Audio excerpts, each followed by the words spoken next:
how Xpeng shows us what EV makers need to do to explode in price despite bad earnings, and what is it that really drives a particular industry or the markets in general to go up or down in price. Today I got an interesting video for you guys. So let's start it off by saying, what is happening, investors? It is your boy Jack. I am not a financial advisor, and I'm excited to speak with you all today. A bit of an interesting video, a bit of a different video. We're not going to be speaking about any one company, but instead what to look out for when deciding what companies potentially you want to invest in. That is really what I want to do right now. I personally think that the EV market is getting more exciting than it has been for at least a year. A lot of companies have shed 50 to 80% even of their values from the peaks.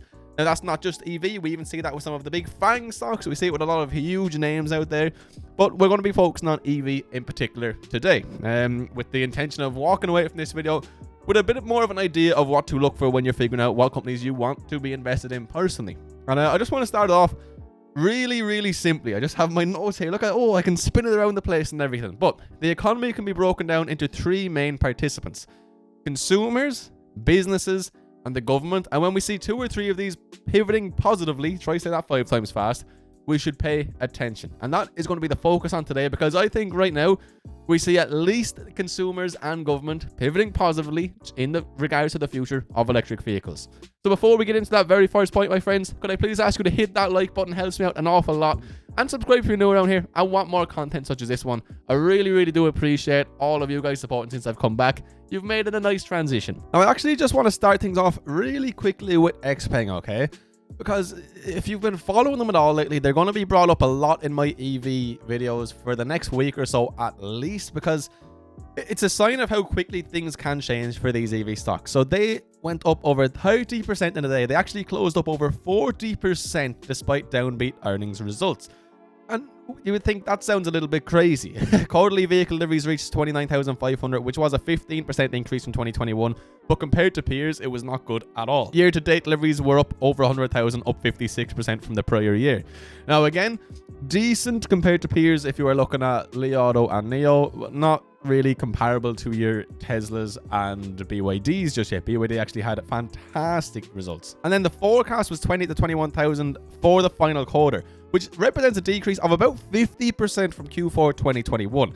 So that is absolutely terrible, and not the kind of thing that shoots a stock up 40%. And I saw a lot of people getting really confused as to why this is happening. Why are they gone up, from $6.90, okay, on the 28th to now sitting at $12.28 off of bad earnings? Well, CEO and president of the company voiced confidence in restructuring efforts to drive the company back to market share gains. Additionally, Gu focused on bottom line improvements, which is really important considering they are falling below the bottom line right now, after persistent losses helped lead to an over 85% decline for the stock in 2022.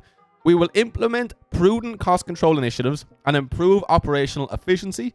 As we plan a number of upcoming product and technology rollouts, we are confident that we can achieve significant improvement in both sales volume and average selling price. And then they rose over 40% that day. And again today, they're up another 17% as of recording. Pretty insane, my friends. So this is one thing. The economy broken down into three main participants. Business obviously being a huge one of them.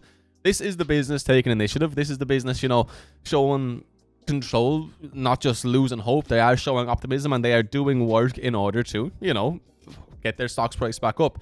Another way we can speak about business in regards to the economy, in regards to EV, take a look at Amazon, the money they're putting into their fleets. We'll take a look at USPS, the money they're putting into their fleets. Everyone who is a big player in pretty much any business now is transitioning to EV fleets, which represents a lot of money. So that is, again, one kind of headwind to look towards in the EV space. And then if we just speak about, government, what does the government have to do here? Well, the biggest one that we can think of, where is it gone? The Inflation Reduction Act. Okay, so this is, specifically for the US. The Chinese government has done a lot of good for their EV market in general. The last month or two has been tough due to rolling, and there's just some bad things going on over there. But in general, they have similar incentives that we're going to see here. But the Inflation Reduction Act's impact on electric vehicles. So in regards to the light-duty EV tax credit, it's up to $7,500 per vehicle, and it's been extended through 2032. That is very positive from the government, and again, is a reason to look into EV seriously. That will allow millions more consumers to utilize this credit and more easily switch to an EV. Now, the previous credit had a cap of 200,000 vehicles per automaker and had already ended for Tesla and General Motors, and soon would have ended for a few others. Whereas now that's not going to be the case, and it just works out better for everybody, consumers and business alike. You couldn't ask much more from the government in regards to this. It makes it much better for the everyday person and every single business, as long as they fall within, you know, what they have to do, like being built in North America, etc. And they introduced a used EV tax credit. So for the first time, used EVs will be eligible for federal tax credits of up to $4,000 or 30% of the sale price, whichever is lower. So a max 4K. The sales price must be less than $25,000 and the vehicle must be at least 2 years old. But again, guys, think of how many more people this opens EVs up to. People who can't go out and buy a $60,000, $70,000 vehicle off the bat have to go to the used market. Maybe they're going to find something for $20,000. They're going to get their $4,000 back on that price. And in another few years, we're probably going to see second-hand EVs sub $15,000, the ones that are a little bit older, and again, opens up to so many more consumers. Another fantastic headwind from the government in regards to EV. And then commercial EV tax credit. Things like this are going to be the reason that businesses adopt to EV so much quicker than without things like this. Commercial EVs will also be eligible for federal tax credits for the first time ever, up to 30% of the sales price. You got to keep in mind, guys, people are pumping tens, if not hundreds of millions into their fleets. If not, for some of the biggest players in the world, literal billions over a number of how many years. That is huge and would not be able to happen as quickly if it wasn't for something like this. EV charging equipment tax credit. So think of your Chargepoint, you can think of your Teslas, you can even think of Xpeng, you can think of anybody who has any sort of charging system. For individual and residential uses, the tax credit remains unchanged at 30% up to $1,000. But again, guys, that is a lot of money. For commercial users, the tax credit is 6% with a max credit of $100,000 per unit, which is up from $30,000 per property. And the equipment must be placed in a low-income community or non-urban area. But again, guys, if you think about the bigger picture, that is where these things are going to have to be once, you know, the main cities are taken care of in order for EV to become eligible for everybody. They obviously went ahead and electrified the USPS fleet. The law allocates $3 billion for electrifying the United Postal Service fleet. And clean heavy-duty vehicles, the law allocates a further $1 billion to states, municipalities, Indian tribes, or non-profit school transportation associates to replace Class 6 and 7 heavy-duty vehicles with clean EVs. These rebates can be used for up to 100% of the cost for vehicles, infrastructure, training, and planning. So, again, just reminding you while we're speaking about this in the first place, the economy is broken down into those three main participants.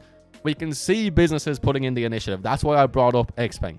We can see the government, this only being relatively new and being put forward for the next 10 years. We see the consumer trends. It's so easy to see record deliveries. I mean, just over the last 2 days, Nio and Li Auto both posted record deliveries despite troubles in China, and BYD posted record deliveries that were absolutely immense as well. Tesla's last one was record deliveries. It's quite clear to see the consumer sentiment, and it's quite clear to see that consumers are buying more than ever. I just wanted to make this video to kind of have a little bit more of a theory chat. You know, a lot of time we speak about specific stocks, maybe 2 or 3 stocks. We look at some recent news, we look into the future, but it's important to remember the roots of it. It's important to remember the reasons why in the first place you would even think about investing in EV. Why would you invest in EV as opposed to the S&P, or as opposed to, say, for dividend stocks? It's because of these things. It's because of looking to the future. It's because you are chasing growth, and you need to be reminded of these things every now and again in order to, you know, stay strong when you are doing so. But anyway, my friends, that's just a quick video from me. Hopefully you got a little bit of value from this, or at least I made you think a little bit, and something from this video can stick out with you and you can keep in your own investing thesis going forwards. If you stayed all the way till the end, you, my friend, are a true legend. I appreciate you from the bottom of my heart. Your support means the world to me. And if you enjoyed the video, all I ask is please that you hit that like button if you haven't yet, and subscribe if you're new around here. All of that helps me out so much more than you know. I hope you all have a beautiful, blessed day. I'll see you up in another video very soon. Peace.